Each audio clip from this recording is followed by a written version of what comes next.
하나님의 역사하심 앞에 온전히 내어 맡기는 삶이 되시기를 먼저 축복합니다.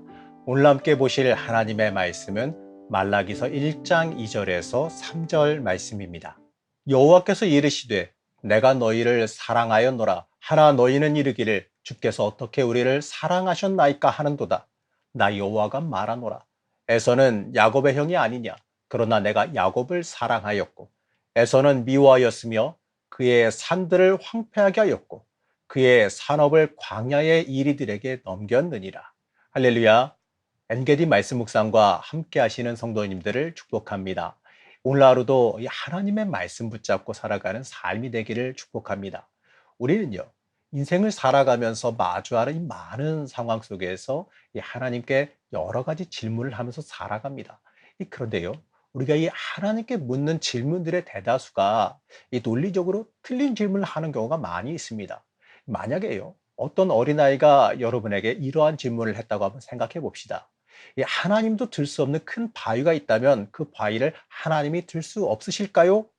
자, 여러분, 이렇게 물어봤다면 여러분은 여기에 대해서 어떻게 대답하실까요? 아마도요, 이 대부분의 사람들은요, 이 질문을 듣고 잠깐 말문이 막힐 겁니다. 왜냐하면 이 질문 자체가 말이 되지 않는 질문이기 때문에 그렇습니다. 이 논리적으로만 따지면 하나님이 들 수 없는 큰 바위, 이러한 조건이 주어졌으니 하나님이 들 수 없어야겠지요. 그런데 여러분, 전능하신 하나님이 들 수 없는 바위가 과연 있을까요? 기본 전제 조건 자체가 틀렸습니다. 그러니까요, 이 질문은요, 질문 자체가 잘못된 질문입니다. 이러한 질문에 대답하려 한다면요, 이상한 대답밖에 나올 수가 없어요.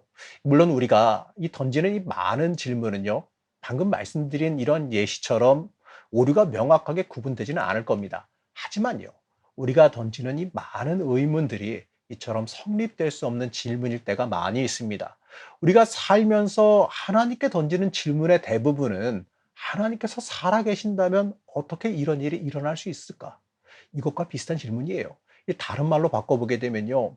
하나님, 왜 저에게 이러십니까? 하나님, 우리를 사랑하시기는 하십니까? 바로 이런 질문일 겁니다. 다시 간단히 바꿔보면요. 하나님의 존재 자체에 의문을 던지는 질문입니다. 오늘부터 읽어나가는 이 말라기는요. 하나님과 논쟁을 하듯이 많은 질문을 주고받습니다. 그 질문의 내용을 간단하게 정리하면 여호와께서 우리를 사랑하셨다고 하는데 과연 언제 어떤 식으로 우리를 사랑하셨습니까? 라는 질문입니다. 이것은요. 질문이 아니라 어쩌면 이 불평에 가까운 하나님에 대한 도전이지요. 이 피조물에 불과한 사람이 이 자신을 창조하신 하나님을 향해서 이러한 질문을 던진다라는 것 그 자체가 큰 죄악입니다. 자, 그렇다면 그럼에도 하나님을 향해 이러한 질문을 던지는 이유가 뭘까요? 이들이 과연 몰라서 이러한 질문을 했을까요? 이 당시 이스라엘 사람들은요, 오랜 이 바벨론 포로 생활을 끝내고 이스라엘로 돌아가게 되면 이 금방 여호와의 복이 자신들에게 임할 것으로 크게 기대했습니다. 이들이 성전을 재건하고 성벽을 재건하면 다시 회복되어서 다윗이나 이 솔로몬 때 같은 옛 영광이 자신들에게 임할 줄 알았습니다. 하지만 이 안타깝게도요, 그렇게 충성한 그들을 기다리고 있는 것은요, 이 생존 자체를 위협하는 고난과 궁핍함이었습니다. 이 성전이 재건된 지 50여 년이 지났지만 이 솔로몬 시대와는요, 비교가 안 될 정도로 초라한 생활이 이어지고 있었습니다. 이 초라하고 힘든 가운데에도 성전을 재건했고요. 또 그 성전에서 비록 조금 흠이 있을지는 몰라도 여호와께 제물을 드리며 예배하고 있었습니다. 이 열악한 환경에서도 이 선조들과 달리 이방신을 따르지 아니하고 여호와만 섬기고 있었습니다. 이 하나님께 이 최상의 것은 아니지만 어려운 이 형편 가운데서도 최선의 것을 드리고 있어요. 한마디로 말하면 이렇습니다. 하나님의 복과 도움이 없는 힘겨운 상황에서도 나름 최선을 다해서 신앙생활 한다고 하는데, 아니, 이게 뭐가 문제가 됩니까? 간단하게 다시 말하면요. 왜 이렇게 아무것도 안 하시냐? 하나님 왜 아무것도 응답 안 하시고 왜 아무것도 안 하시냐라고 삐친 겁니다. 여러분은요, 이들을 어떻게 생각하십니까? 할 만큼 한 거 아니냐? 이러한 생각 되십니까? 우리의 현실에서도요, 이러한 질문은 얼마든지 나올 수가 있습니다. 우리는 이처럼 우리가 어찌할 수 없는 고난과 어려움을 만날 때 이러한 질문을 하나님께 던지게 됩니다. 하나님, 우리의 죄가 많아서 그렇습니까? 하나님, 우리가 고난당할 때 왜 그냥 두셨습니까? 과연 우리에게 하나님 관심은 있으십니까? 아니, 혹시 하나님 살아는 계십니까? 왜 아무것도 안 하고 계십니까? 이렇게까지 우리가 하나님께 질문을 던질 수도 있을 겁니다. 힘들고 버거운 상황에서 이 잘 믿고 잘 충성하려고 잘 바치려고 순종하고 나름대로 최선을 다해서 살아갔습니다. 그런데 우리가 살아가는 삶은요, 소망의 빛조차도 보이지가 않아요. 이 오랜 세월 삶이 잘 풀리지 않고 이 변함없이 고난이 계속되면요, 아무래도 배신감과 이 의심을 품는 게 이 약한 우리의 사람의 인생 아니겠습니까? 이 당시의 이스라엘 사람들은요, 현실에 대한 절망감으로 하나님에 대한 배신감이 가득했습니다. 이들처럼 이 고난 속을 살아가는 우리도요, 그들과 함께 외치는 질문이 있습니다. 하나님은 여전히 우리에게 관심을 가지고 계십니까? 하나님 나를 사랑하시긴 하십니까? 바로 이 질문입니다. 이러한 질문에 대해서 말라기는요, 이렇게 대답합니다. 하나님은 여전히 이스라엘 백성에게 깊은 관심을 가지고 계십니다. 55절밖에 안 되는 이 짧은 말라기 안에 여호와께서 말씀하셨다라고 하는 표현이 무려 25번이나 사용되고 있습니다. 이 절반 가까운 25회에 걸쳐서 여호와께서 말씀하셨다라는 내용이 나온다라는 것은요, 이스라엘 백성을 향한 하나님의 관심이 아주 많이 크다라는 증거입니다. 이 사랑의 반대말은 미움이 아니라 무관심입니다. 관심이 없으면 상대조차 안 하게 되는 거예요. 이 말을 한다라는 것은요, 그만큼 관심이 있다는 증거 아니겠습니까? 위로나 이 격려의 말뿐만 아니라 책망과 경고의 말도 관심 있는 사람에게 주어지는 겁니다. 이 말라기에 등장하는 하나님은 이스라엘 백성을 변함없이 사랑하시는 사랑의 하나님이십니다. 말라기서 1장 2절 말씀을 함께 보시겠습니다. 여호와께서 이르시되 내가 너희를 사랑하였노라 하나 너희는 이르기를 주께서 어떻게 우리를 사랑하셨나이까 하는도다.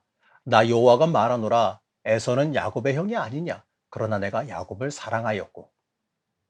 하나님은 여전히 우리를 사랑하신다고 말씀하셨습니다. 그러나 이들의 반응은요, 하나님께서 우리를 사랑하신 증거가 뭐냐라고 물어보지요. 이들은 자신들이 하나님께 한 일에 대한 충분한 보상을 받지 못했다라고 생각했습니다. 이 앞서 말했듯이요. 바벨론에서 돌아와서 그 먼 곳에서 포로로 끌려갔던 곳에서 돌아와서 성벽을 재건하고 성전을 재건했으니 이 솔로몬의 영광과는 거리가 먼 보상을 받았기 때문에 그래요. 사실 우리가 하나님을 위해서 무언가 행할 때에 그 일에 대한 대가를 먼저 생각하면 안 됩니다. 이러한 생각에 빠져들게 되면요, 하나님을 위한 일이 아니라 내가 무엇인가를 얻기 위한 하나님과의 거래가 되어버리기 때문에 그렇습니다. 이러한 일은 하나님을 향한 충성과 순종이 아니라 하나님의 뜻에 맞게 사는 것이 아니라 내 유익만을 구하는 인본주의적인 삶이 되기 때문에 그렇습니다. 이스라엘은요, 이러한 생각으로 인하여서 이 인본주의적 생각에 빠져들었고 이 물질주의적인 생활에 빠져들게 됩니다. 그 결과 어떻습니까? 이 하나님의 율법과 멀어지는 하나님의 본질과 멀어지는 안타까운 일이 벌어졌습니다. 이 하나님께서는요, 이 말라기 선지자를 세워서 이러한 이스라엘 백성들에게 영적인 각성하기를 촉구하셨습니다. 그러면서요, 하나님께서 약속하신 것은 반드시 이루어질 것이다라고 말씀하세요. 하나님은 3절의 말씀으로 이들에게 대답하십니다. 에서는 미워하였으며 그의 산들을 황폐하게 하였고 그의 산업을 광야의 이리들에게 넘겼느니라.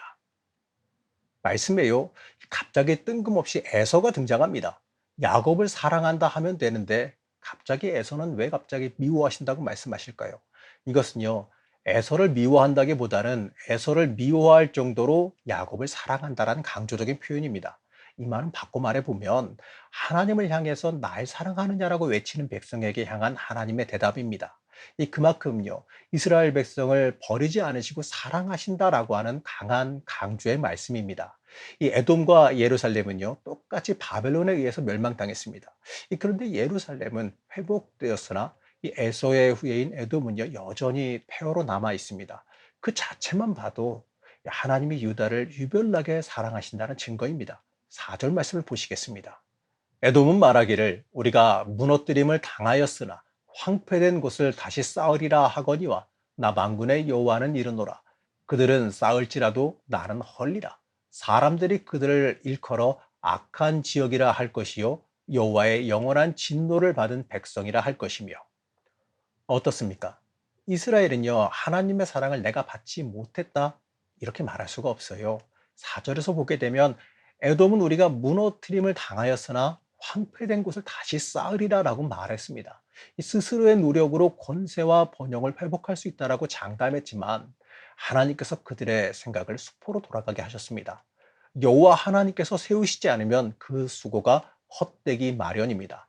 나 만군의 여호와는 이르노라 그들은 싸울지라도 나는 헐리라.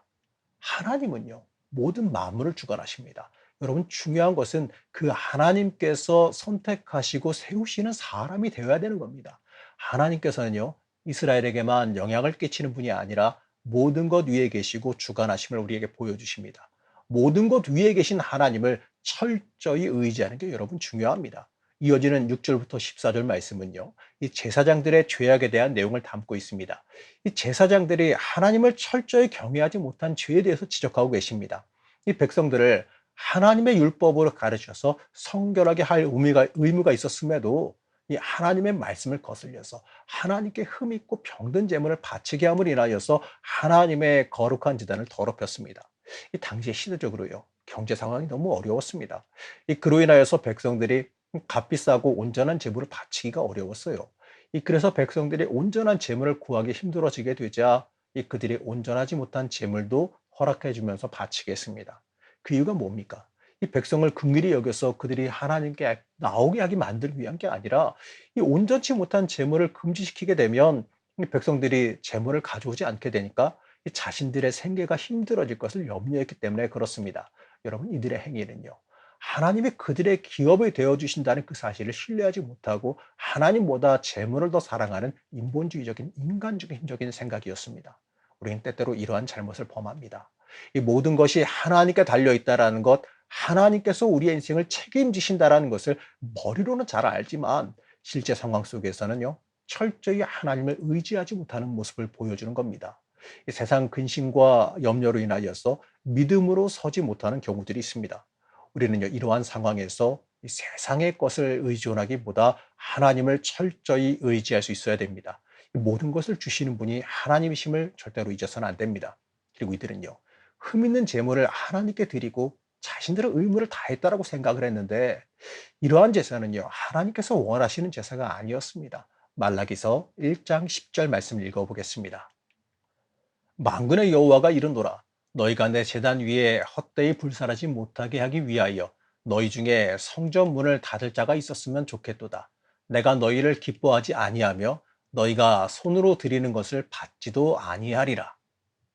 우리는 습관적이고 형식적인 신앙을 버리고요, 항상 하나님 중심으로 이 신령과 진정을 다하는 하나님을 위한 삶을 살아가야 됩니다. 우리의 사명은요, 철저히 하나님을 경외하고 높이는 데 있습니다. 이 세상적인 소망의 목적을 두는 인생이 아니라 하나님을 위한 삶, 하나님께 쓰임 받기 위한 삶을 살기를 우리는 소망해야 됩니다. 여러분, 그것이요, 우리의 인생의 참된 목적입니다. 사랑하는 성도 여러분, 우리는요, 이 말라기 선지자를 통해서 말씀하셨듯이 우리를 철저히 사랑하셨던 하나님의 사랑에 철저히 응답하며 살아가야 합니다. 하나님 중심으로 하나님께 나를 전적으로 드리며 살아갈 수 있어야 됩니다. 여러분, 그 삶이 참된 복이 있는 삶임을 잊어서는 안 됩니다. 하나님은 이 욕심을 위한 우리의 어리석은 질문에 우리를 사랑하신다라고 하는 소망의 대답을 해주셨습니다. 오늘날로 살아가시면서 우리를 사랑하시는 소망의 대답을 붙잡고 복이 있는 삶을 살아가시기를 시간 간절히 축복합니다. 우리의 왕이신 하나님, 우리가 내 욕망과 욕심에 맞춰서 하나님을 바라보고 있지는 않았는지 돌아보며 회개합니다. 우리를 사랑하시며 섭리하시는 하나님의 은혜를 잊지 않게 하여 주옵시고 하나님께 온전히 내 삶을 맡기며 살아갈 수 있게 허락하여 주시옵소서. 오늘 하루도 하나님의 역사를 기대하며 거룩하신 예수님의 이름으로 간절히 기도드렸습니다. 아멘.